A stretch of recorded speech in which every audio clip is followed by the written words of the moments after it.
What's up, gamers? Dreamcastguy here, and today we're talking about Xbox because a big new report was just released that Game Pass is making a final big gamble. They're going to put Call of Duty into Game Pass this year. Ladies and gentlemen, Dreamcastguy is coping. He is seething. He cannot stand the fact that Call of Duty is coming to Game Pass. Now, personally, I'm not surprised by this. I'm talking about two things here when I say I'm not surprised by this. I'm not surprised that Call of Duty is coming to Game Pass, and I'm not surprised that Dreamcastguy is coping over this, considering how upset he was when the whole deal went through for Microsoft to buy Activision Blizzard. I mean, the guy legitimately became depressed when it all went through. It's pretty funny to watch, but you guys have no idea how big Call of Duty is and how important it's going to be if Game Pass gets Call of Duty. I mean, it is one of the most, if not the most popular game every single year. And giving someone the option to have a subscription with hundreds of other games in it and the ability to play Call of Duty, you know, a lot of people are going to pick that option over paying a full $70 for the next Call of Duty game. Having Call of Duty on a subscription like Game Pass is going to be absolutely massive because most people who go out and buy a console, they're not buying it for exclusives, they're buying it for shit like Call of Duty and Madden and FIFA. So, you know, one of these big games being bundled in a really good deal subscription service, that's going to be huge for Xbox. But our friend over here, Dreamcastguy, he cannot stand this fact, and he is huffing that copium over it. And it seems like this is probably going to raise the price of the service. We're going to get a big price increase for Game Pass, but additionally, I think this is the final experiment. This is their test to see if they can actually make Game Pass profitable before they just give up on gaming altogether. Alright, two things I want to mention here. First up, he's saying that this will probably increase the price of Game Pass. I don't think he's wrong about this. I think the Game Pass price will increase a little bit. I don't think it'll be a big price increase. I think it'll be like maybe $3 or $4, but yeah, price will probably increase because the value of Game Pass is definitely going to go up if they put Call of Duty in it. However, the second thing he said I disagree with, and I think it's a load of horse shit. He says that Microsoft is probably just going to give up on gaming if this doesn't work out for them. Yeah, if they were about to give up on gaming, they wouldn't have just spent how many billion on Activision Blizzard and all these other studios. I mean, if you were about to give up on a whole business idea, would you be spending billions and billions of dollars to acquire a bunch of stuff for your business? No. Here we go. Wall Street Journal has just published a report talking about the fact that Microsoft is going to release the next Call of Duty, which is rumored to be Black Ops 6, on Game Pass, and they're going to announce it at the Xbox Showcase coming up in June. But if you actually consider this is a very tough sell. It's a tough sell for Microsoft to put one of the best-selling, if not the best-selling games every single year into a good deal subscription service. We are talking about a fucking Black Ops game here. While having more people access this game for the cheaper price in Game Pass might make them lose out on sales money, just remember how many microtransactions are being sold in these Call of Duty games nowadays. I mean, I know so many people who don't buy Call of Duty up front because of the large price tag, but they have no problem spending more than the original game's price in microtransactions on Call of Duty. A skin in Call of Duty is like $20, where the game is like $70, and there's so many fucking people that are buying so many skins in those games. You have more people accessing Call of Duty because of the lower price to get into it with the Game Pass subscription, and you got more people buying microtransactions. Now, there's a chance this does cause them to lose out on money. I'm not saying that this is a guaranteed success or anything for Game Pass, but I think it's going to work out pretty well for them. And I mean, even if they do lose out on a couple billion, dude, they can afford a couple $1 billion in losses, let's be fucking real. This is a move that I think is going to either work very well, or more likely, it's going to totally explode in Microsoft's face. I'd say this has a 70% chance of working out really well for them and a 30% chance of not working out for them. But if it doesn't work out for them, we're not going to sit here and pretend like it's the end of Microsoft or anything. It's fucking Microsoft, dude. They have unlimited money to throw at Xbox. Microsoft plans a major shakeup of its video game sales strategy by releasing the coming installment of Call of Duty to its subscription service instead of the long-time lucrative approach of selling a game a la carte. How is that a shakeup of their strategy to sell games recently? Hasn't that been their whole strategy, is to put everything in Game Pass? Now, for the most part, I think we can all acknowledge that Call of Duty is making billions and billions of dollars. The entire reason for the Activision Blizzard deal in the first place was clearly the fact that Xbox wanted Call of Duty. They wanted access to the biggest gaming franchise on the planet. Well, yeah, no shit. What company wouldn't want access to something like Call of Duty? Call of Duty is so influential, it's the reason I chose a fucking PlayStation 4 over an Xbox One back in like 2013 to 2014, or whenever the PS4 Xbox One came out. Because the PS4 would get DLC in Call of Duty earlier. I mean, not to be a Call of Duty hater, I mean, some of the games are good, but they're definitely extremely casual. Well, no shit, it's a really fucking easy game to get into and play. It doesn't take all that much skill to get decent at Call of Duty. There are people that go and buy Call of Duty every single year. They just go and spend their cash on it back to back to back. And that upfront sales, that just generates so much income, followed by microtransactions and skins and season passes and map packs.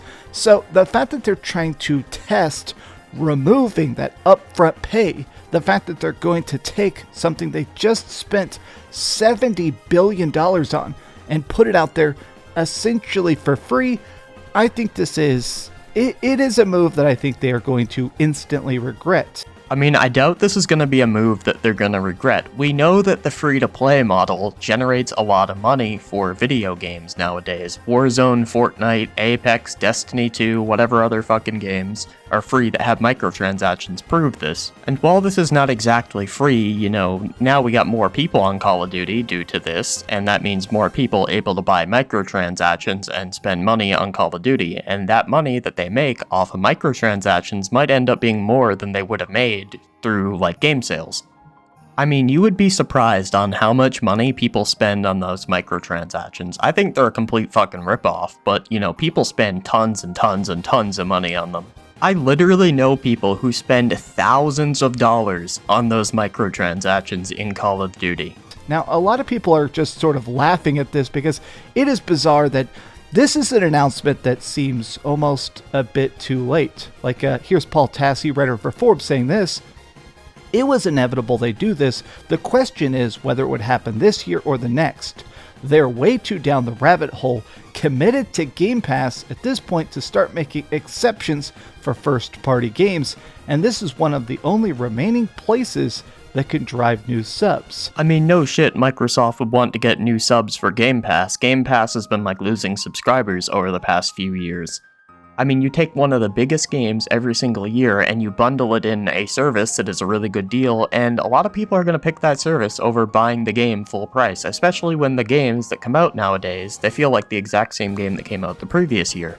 This year is actually the first year that I didn't buy Call of Duty on launch. I actually still haven't bought it because it felt too similar to the previous game and I don't feel like spending $70 on it. But if it was in Game Pass, I would have access to it and I might buy a microtransaction here and there.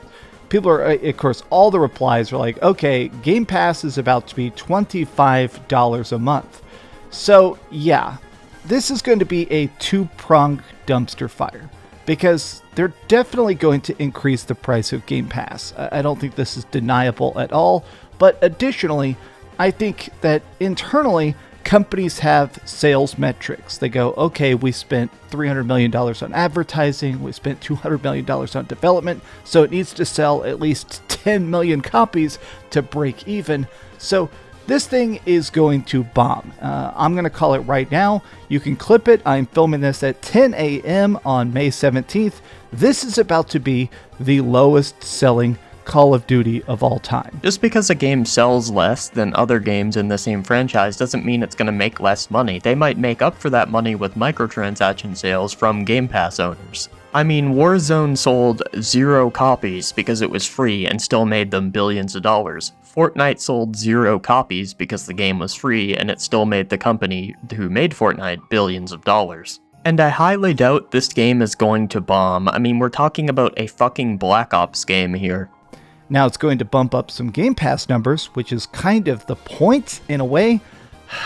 Game Pass is in a weird spot because I do think that people are beginning to miss the olden days. People are beginning to miss the Xbox 360 era or early PlayStation 4, where there was back-to-back good releases, but also there was always something to play. There was always something you could pick up for $50 or $60 or indie games for $20. And now, not only is everything $70, but a lot of stuff breaks broken, unfinished, with season passes, filled with DLC on day one, and people are starting to go, okay, well, what is this going to do in the long run? What do you mean every single game costs $70 nowadays? No, it doesn't. There's so many games that come out that are like $50, whatever. How much did Helldivers 2 cost? Because I sure as fuck remember it not being $70, at least on Steam. Maybe it's time for you to stop playing AAA slop and try some indie games, because most of those aren't priced at $70. And yeah, most of us do miss the old days when games came out complete and all that. And another big thing about the olden days, especially when we're talking about Call of Duty, is voice chat.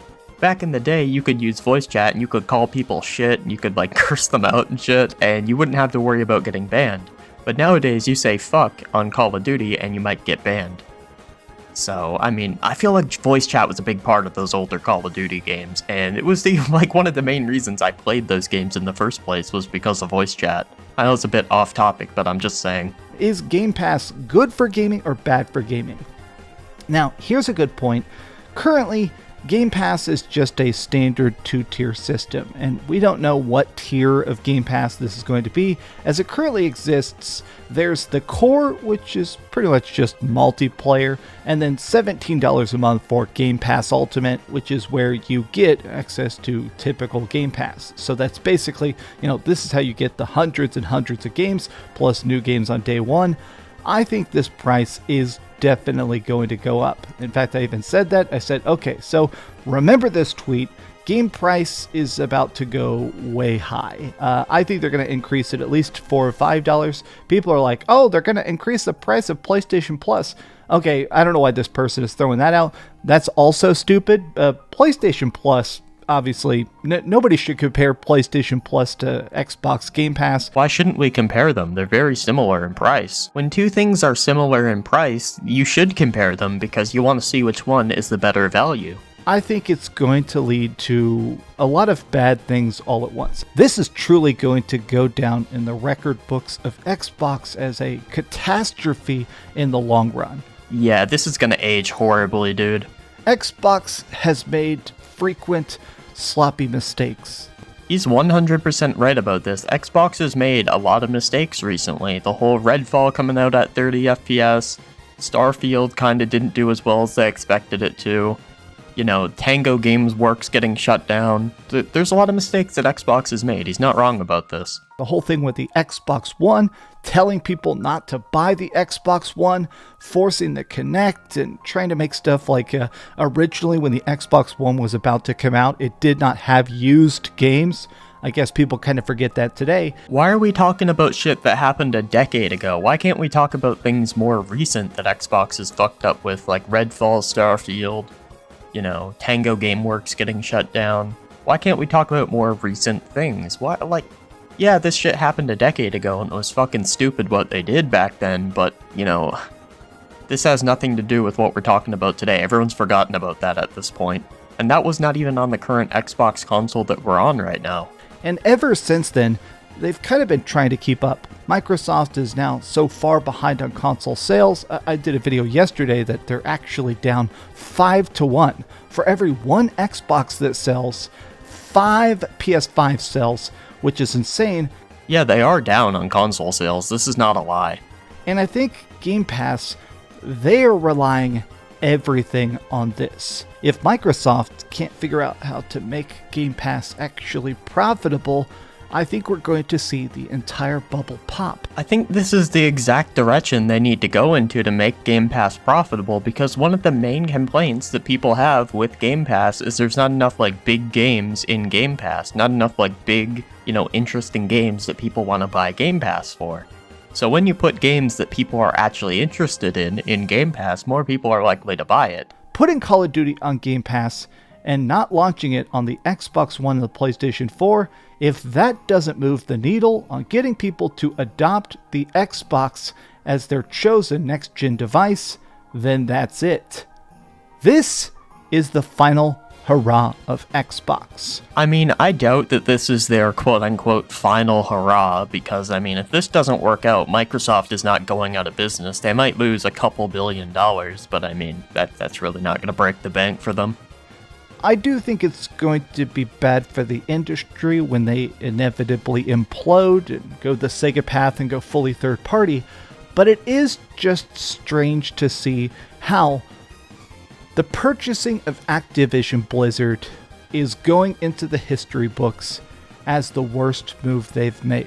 No, the worst move they ever made was the Xbox One, and when they made it so you had to have the Kinect, and you had to be online to use it, and you couldn't use used games and stuff. And if they survived that, I'm pretty sure they can survive fucking anything, because that was a clusterfuck. I really don't have that much else to say. Like, it's clear this guy is upset for whatever reason that, you know, a Call of Duty game is coming to Game Pass, and we're gonna get to access it for a better deal, in my opinion. But whatever, dude. Yeah, that's pretty much all I gotta say. Peace.